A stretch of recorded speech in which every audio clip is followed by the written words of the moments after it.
4 مہینے پہلے ہمارے یہاں ملک کی مختلف ریاستوں میں جانا ہوا ہے.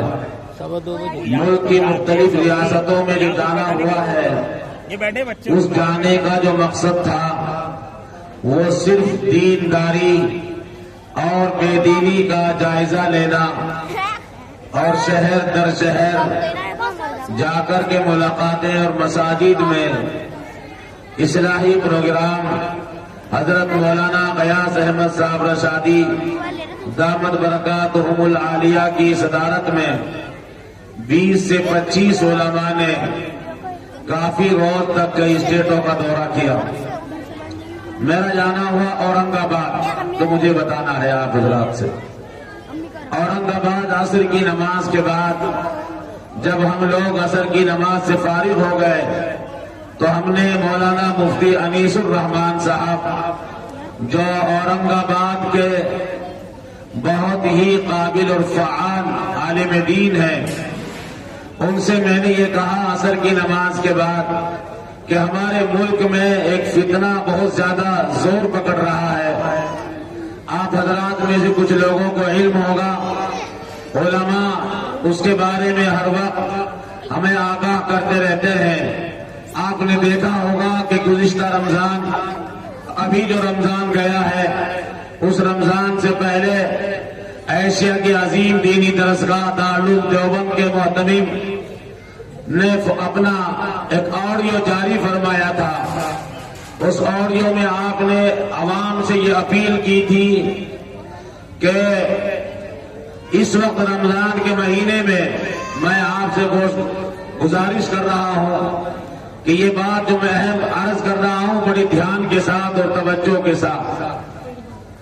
حضرت محتمم صاحب مدث اللہ العلی نے اپنا آڈیو جاری فرمایا اور اس آڈیو میں یہ درخواست کی تھی کہ رمضان کا مہینہ آ رہا ہے, اس رمضان کے مہینے میں مساجد میں لوگ اعتکاف میں بیٹھتے ہیں, آپ اپنی مسجد میں کسی اجنبی آدمی کو اعتکاف میں بیٹھنے کی جگہ نہ دیں.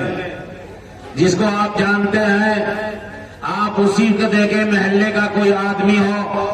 میں نے کیرانے کے اطراف میں رمضان ابھی تقریباً 2-3 مہینے پہلے بہت سارے گاؤں کا سفر کیا اور اکثر مساجد میں جا کر اپنی اس کڑھن کو اور فکر کو رکھا تو میں نے اطراف میں 2 آدمی مجھے ایسے ملے, ہمارے اطراف کی بات کر رہا ہوں, کہ جو جماعت میں آئے تھے اور وقت لگا کر چلے گئے. کسی کوئی 4 مہینے کی جماعت میں تھا, کوئی چلے کی جماعت میں تھا. جماعت کی واپسی ہو گئی. جماعت میں آنے والے لوگوں کے تعلقات مسجد وار جماعت کے کسی ساتھی یا گاؤں کے کسی ساتھی سے ہو جاتے ہیں.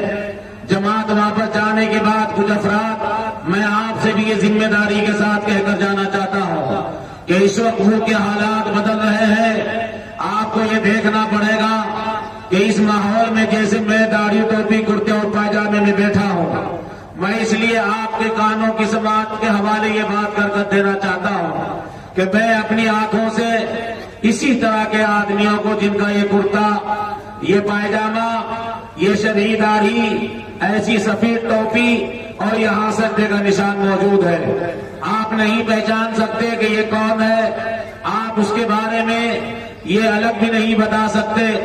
ان کی نہ مسجدیں الگ ہیں نہ ان کا کوئی کام الگ ہے. ہماری مسجدوں میں ہمارے اس لباس کے ساتھ, ہمارے اس چہرے کے ساتھ, ہمارے اس تمام چیزوں کو لے کر ہماری مسجدوں میں نماز پڑھ رہے ہیں. ابھی چند مہینے پہلے علی گڑھ مسلم یونیورسٹی سے یہ خبر آئی تھی کہ وہاں بھی ایک کیس پکڑا گیا ہے. میں آپ سے یہ بتانا چاہ رہا ہوں کہ اس وقت ملک کے حالات جو ہے, ہمارے یہاں ایک فتنہ ہے جس کو شکیلی فتنہ کہا جاتا ہے. یہ شکیلی فتنہ ابھی ہمارے یہاں بجنور میں حضرت مولانا ابوالقاسم نعمانی مدث اللہ العلی کا وہاں بھی خطاب ہوا تھا. بجنور جو ہماری مسلم آبادی ہے, تھانہ بھون ہے, ہمارے یہاں قریب میں نانوتا ہے. نانوتا میں ایک بیٹھے ہوئے دسترخوان پر علماء تشریف فرما تھے. وہاں اس بارے میں ذکر ہوا تو وہاں کے مولانا نے مجھے بتایا بتایا کہ جس محلے میں حضرت مولانا قاسم نانوتوی نبر اللہ مرقدہ کا مکان تھا، اسی محلے میں قادیانیوں نے مکان خرید لیا ہے۔ مجھے آپ سے یہ کہنا ہے، میں آپ کو یہ معلومات میں اضافہ کرنا چاہتا ہوں کہ آپ کو جاگنا پڑے گا، آپ کو اٹھنا پڑے گا، آپ کو دیکھنا پڑے گا کہ دائیں بائیں کیا ہو رہا ہے۔ آپ نے اگر نہ دیکھا تو آنے والا کل ہو سکتا ہے ہمارا بچہ ہمارے ہاتھوں سے نکل جائے گا۔ اگر آپ نے غور نہ کیا اور آپ نے باریک نظری کے ساتھ اب اس معاشرے کا آپ نے بہت غور سے مطالعہ نہ کیا تو یہ قریب ہے کہ ہمارے ہوتے ہوئے ہمارے گھر میں فدقہ باطلہ کے لوگ گھس جائیں گے۔ میں نے جب کہا مولانا انیس الرحمان صاحب اورنگ آباد سے کہا، انہوں نے کہا کہ یہی شکیلی لوگ رہتے ہیں، ان کی پوری کالونی ہے۔ ہماری آنکھ نے دیکھا سفید ٹوپی اور اسی کرتا اور پاجامے میں اتنا خوبصورت نوجوان موبائل پر بات کرتے ہوئے جب آ رہا تھا، ہم نے گاڑی میں چلتے چلتے پوچھا کہ یہ کون ہے، تو حضرت مولانا مفتی انیس الرحمان صاحب نے بتایا کہ یہ بھی شکیلی ہے۔ ہمارے اندر کے ہوا نکل گئی کہ ایسا خوبصورت جس کے سجدے سر پر، جس کے ماتھے پر سجدے کا نشان ہے، اس کا پائجامہ پنڈلیوں تک ہے، اس پر کوئی بھروسہ نہیں کر سکتا۔ محفوظ الرحمان ان کی پوری کالونی کو اور پورے ان کے عملے کو اپنی آنکھوں سے دیکھ کر آیا ہے۔ ان کی کالونی میں 6 سال کے بچے کا لباس بھی کرتا اور پائجامہ اور ٹوپی ہی میں نے دیکھا ہے۔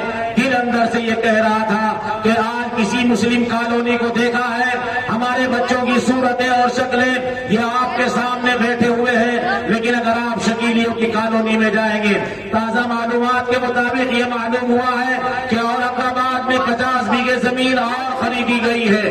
ابھی تازہ حال میں خبر اور آئی تھی کہ ایک ہماری سنی مسلم لڑکی کے ساتھ شکیلی لڑکا جب نکاح کرنے جا رہا تھا، نکاح کے عین وقت پر ایک صاحب نے آ کر بتایا امام صاحب سے کہ جو نکاح آپ پڑھانے جا رہے ہیں، ہماری معلومات کے مطابق یہ لڑکا بھی شکیلی ہے۔ اور اس کو ساری دنیا نے دیکھا کہ جب اس سے پوچھا گیا تو وہ ذرا سا بھی دب نہیں رہا تھا اور فرقہ باطلہ کی برابر سے اسی تائید کے ساتھ بیٹھا ہوا تھا۔ میں آپ سے عرض یہ کرنا چاہ رہا ہوں میرے بھائی، آپ سے گزارش یہ کرنا چاہ رہا ہوں، علماء اپنے مدارس میں رہ کر جب بھی فرقہ باطلہ سر اٹھاتے ہیں، علماء اسی بات کو لے کر کے پوری دنیا کے لوگوں کو سمجھانے کی کوشش کرتے ہیں۔ آج کا یہ اجلاس اور آپ یہاں تشریف لائے ہوئے کتنے افراد بیٹھے ہیں، میں ہر جگہ جا کر یہ بات کہتا ہوں، پھلت میں بھی یہ بات کہہ کر کے جا رہا ہوں کہ جس گاؤں میں 40 سال سے کوئی ادارہ ہو، ہمیشہ یہ بات کہتا ہوں، پانی اگر موجود ہے پیاسا نہیں مر سکتا، کھانا اگر موجود ہے بھوکا نہیں مر سکتا۔ جب پانی موجود ہے تو پیاسا مرنے کا سوال ہی نہیں ہوتا، کھانا موجود ہے بھوکا مرنے کا سوال ہی موجود نہیں ہوتا۔ ہمارے پاس اتنے سارے مدارس ہیں، لیکن ابھی بھی ہمارے گاؤں میں، ہماری گلیوں میں، ہمارے محلے میں 90% لوگ ان پڑھ ہیں۔ ابھی تک ایسے لوگ موجود ہیں جن کی نمازیں ٹھیک نہیں ہوئی ہیں، جن کی اتحیات ٹھیک نہیں ہیں، جن کے سجدے ٹھیک نہیں ہیں۔ اگر سروے کر لیا جائے کسی گاؤں کا، باپ سے بڑھ کر، آخری بات آپ سے عرض کر رہا ہوں، باپ سے بڑھ کر بیٹے کے لیے کوئی نہیں ہو سکتا، ماں سے بڑھ کر اولاد کے لیے کوئی نہیں ہو سکتا۔ ماں نے اپنی جان کو جوخم میں ڈال کر ساری زندگی بچے کی تربیت کی ہے، باپ نے کما کما کر بچے کی کوٹھی کو کھڑا کیا ہے، اس کی شادی کا انتظام کیا، اس کے لیے بنگلے اور مکان کا انتظام کیا ہے۔ آج جب موت آئی ہے، اس کا باپ دنیا سے جا رہا ہے، اس کو نہلا دھلا کر جنازے کی چارپائی پر لٹایا ہے۔ امام صاحب اس کے باپ کی نماز جنازہ پڑھائیں گے یا امام صاحب اس کی ماں کی نماز جنازہ پڑھائیں گے؟ اپنے دل پر ہاتھ رکھ کر کے یہ جواب دیں اور خود اپنے دل سے یہ کہیں اور سوچ کر یہاں سے جائیں۔ رات کو اگر آپ کی آنکھیں کھل جائیں، محفوظ الرحمان کے یہ الفاظ جو دلوں کی تختیوں پر لکھے جا رہے ہیں، رات کو اٹھ کر کے سوچنا کہ کوئی سائل آیا تھا، ہم یہاں بھکاری ہیں، عوام سے بھیک مانگنے آئے ہیں، دامن کو پھیلا کر اسلام کے جھنڈے کے نیچے آ جاؤ، اسلام کے دامن کے نیچے آ جاؤ۔ یہ دنیا ہمارا کچھ نہیں بگاڑ سکتی اگر ہم مومن ہوں۔ قرآن اعلان کرتا ہے وَلَا تَهِنُوا وَلَا تَحْزَنُوا وَأَنْتُمُ الْأَعْلَوْنَ إِن كُنتُم مُؤْمِنِينَ۔ میں عرض یہ کر رہا تھا بھائی کہ ماں اور باپ سے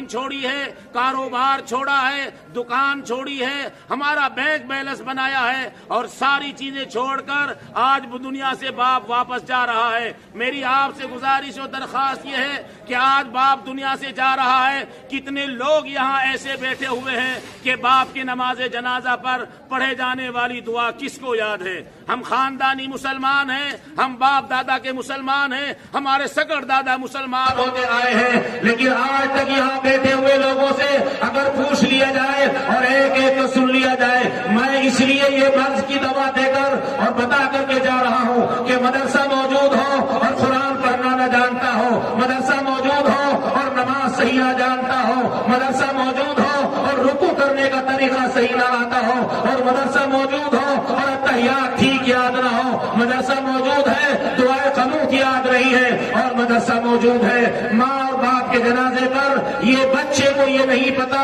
نہ اس نے یاد کیا ہے کہ میری ماں آج کے بعد اس کی ماں واپس نہیں آئے گی، آج کے بعد اس کا باپ واپس نہیں آئے گا، یہ اس کا آخری سفر ہے، اس کا کمایا ہوا گھر، اس کی دھن دولت یہ سب بیٹے کے حوالے ہے، اور بیٹا نماز جنازہ میں کھڑا ہے، اپنے باپ کی نماز جنازہ پر کھڑے ہو کر اس کے لیے دعا بھی نہیں کر سکتا۔ بس یہ بات مجھے کہنی تھی آپ حضرات سے۔ آپ کو یہاں سے اس پروگرام سے کچھ نہ کچھ لے کر جانا ہوگا۔ آپ خالی آئے اور خالی چلے جائیں، ایسا ہرگز نہیں ہو سکتا۔ اس ادارے کو سجانے اور بنانے میں پوری زندگی لگی ہے حضرت مولانا قاری حفظ الرحمان صاحب کی۔ میری آپ حضرات سے گزارش اور درخواست اور التجا یہ ہے کہ آپ یہاں سے لوٹیں گے کسی نہ کسی داعیے کو لے کر، کسی نہ کسی فکر کو لے کر، جن فکروں کے نتیجے میں ادارے کا قیام ہوا ہے، آپ کو بلایا گیا ہے۔ مجھے امید ہے کہ آپ انہی فکروں کے ساتھ شام کی دعا کے بعد یہاں سے تشریف لے جائیں گے۔ اللہ رب العزت والجلال مجھے بھی اور آپ حضرات کو عمل صالح کرنے کی توفیق عطا فرمائے، اور جہاں جہاں سے بھی آپ تشریف لائے ہیں اپنے مسجد کے امام، اپنے گاؤں کے مدرسے میں تشریف لے جا کر تعلیم بالغہ کا انتظام کریں گے۔ اللہ رب العزت والجلال اس ادارے کو دین دوگنی رات چوگنی ترقی عطا فرمائے۔ آمین۔